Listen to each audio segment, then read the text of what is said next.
Arun Vijayji, Honorable Member of Rajya Sabha, Dr. S.P.S. Bakshi, Mr. Kaushik Chakravarti, and Mr. Joseph Francisca, Editor-in-Chief of Direction Magazines. Today I am attending a seminar or conference on survey and mapping after a very long time. These days, after the GIS has taken over the market, the IT component is given more weightage, and most of the seminars or workshops or any event, they are more GIS related. I think after a long time, we have come back to the very basics survey, and which is a very essential.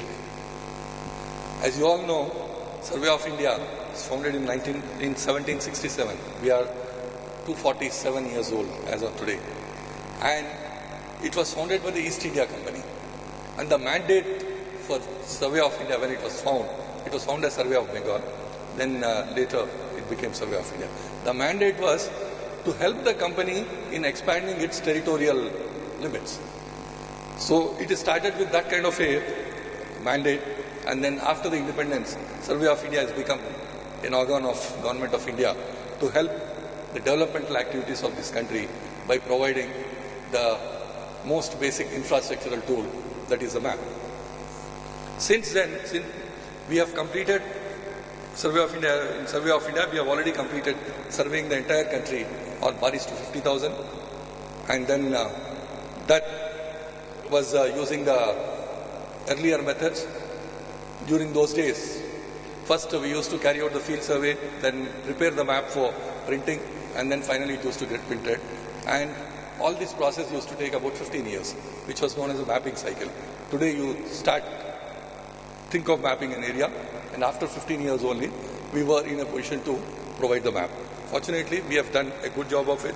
A very accurate maps have been produced for this country. And since independence, Survey of India was very active. It was continuously contributing to the country, and we have been adopting the latest technology that was available all the time. Around 1960s, I think we have adopted analog photogrammetry, and we were almost the best in the world at that particular time. And then, since around 90s, we have adopted GPS, and then in late 90s, we started digitizing our maps.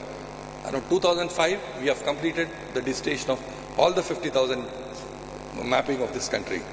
Now they are available in digital form throughout the country. And then we had another sort of a complaint from the inventors, from the users, map users, about the availability of the mapping.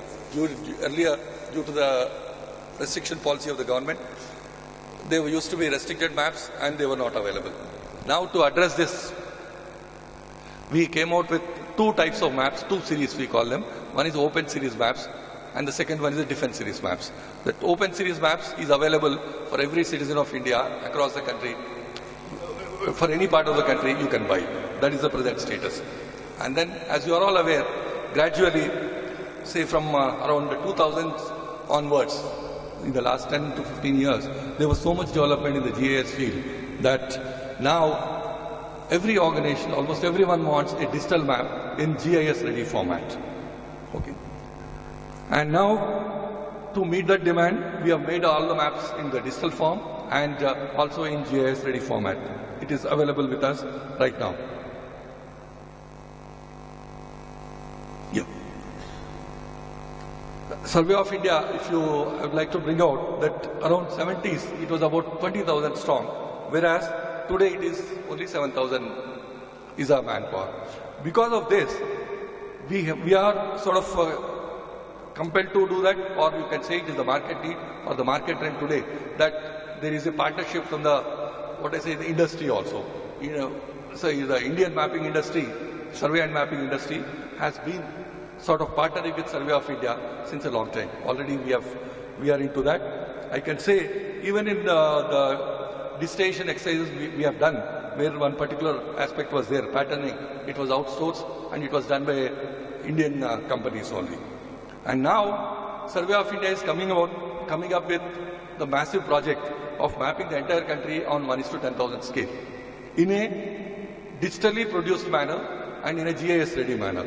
Here, because of these two aspects of producing it digitally and in a GIS ready way, and mostly to suit the web application only, because we don't plan to we plan to do the transactions, map transactions in future based on web operations only. Because of this, the IT component has become very critical and substantial. Here also, we plan to outsource a lot of work. Maybe in most of the IT component gets outsourced. That way, Surveyor of India is welcoming the industry in participating in mapping exercises. And then in 1:10,000, we have another strong component which requires a private partnership. That is a collection of non-spatial data.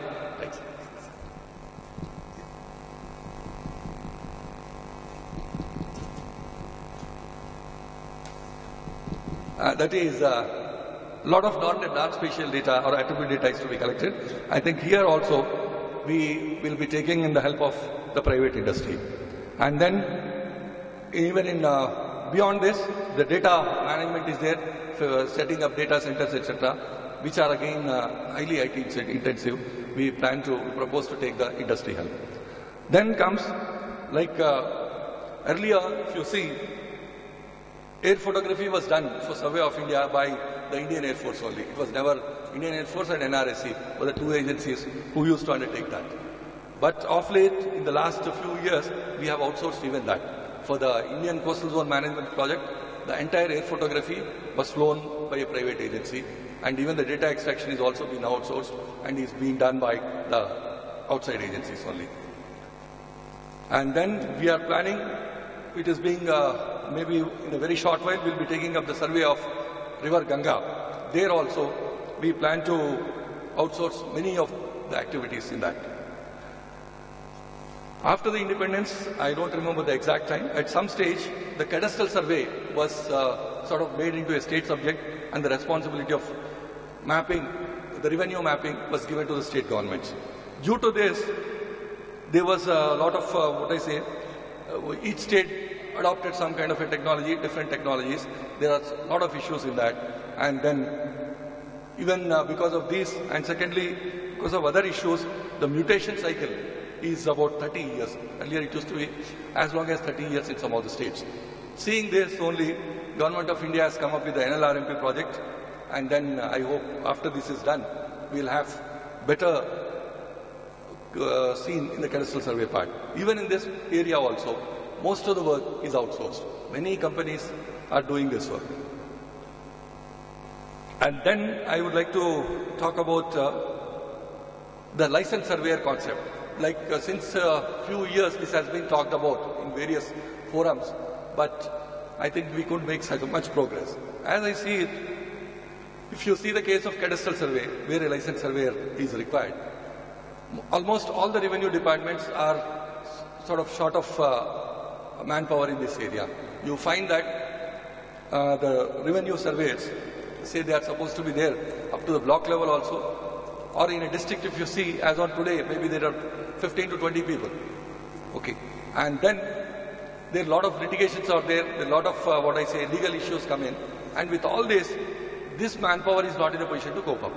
And secondly, if we have a licensed surveyor, like in other countries, like I have seen about this in Australia and even in UK also, UK Ordnance Survey also outsources a lot of work in this direction.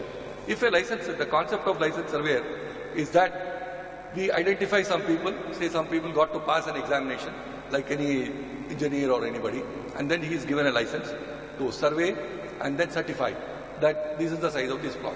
If this happens, I think it opens up not only a big market for the jobs, it also helps the country in a big way. It is like today, if you have a farmer, say holding a plot of about 10 acres, let us say, or 5 acres even, if a surveyor, a licensed surveyor charges around 1,000 rupees an acre, I think it is not going to be a big tax on the landowner. Because today most of the disputes are arising and people are spending, a lot of litigation is there in the court only because of this angle. Say with a small amount like 10,000 rupees also, if we allow a licensed surveyor to do the work and then he does it accurately using the latest technology like total station or GPS, then the job becomes very, very easy. Like he should be authorized to sign also on behalf of the government. once it happens, I think this cadastral survey field will be sort of, it will see a sea change. And I think certainly it is going to help the country. Like, I think we should open it up in this particular area. I don't know why the country has not seriously thought about it. Like, if we allow this kind of a concept, I feel that it is a sort of, it's going to shift substantially. Like earlier we had only ambassador and Fiat cars. One policy of the government opened up, and today you see the automobile industry, how fast it has progressed. Similarly, like telecom industry also. Earlier it was totally in the government hands. When it is given out, now we have a revolution in that. Similarly, in this area also, if we give a chance to the licensed surveyor, I think he is going to prove very, very useful to this country. Yeah. And again, about the regulation of laws and mapping laws and survey in this country, we have strong policies like MAP Policy 2005 is there, which clearly defines to what extent the surveys can be done and who has what kind of responsibility, and which is a much open policy than the earlier one. Similarly, the National Remote Sensing Policy, which allows 1 meter resolution satellite imagery that can be obtained by anybody in this country. With this kind of things, I am sure that the country is opening up for the, private participation, even in the survey also, and I am sure the conferences like this will help us in pushing that particular cause. And with this, I thank the organizers for giving me this opportunity, and thank you all for the patience here.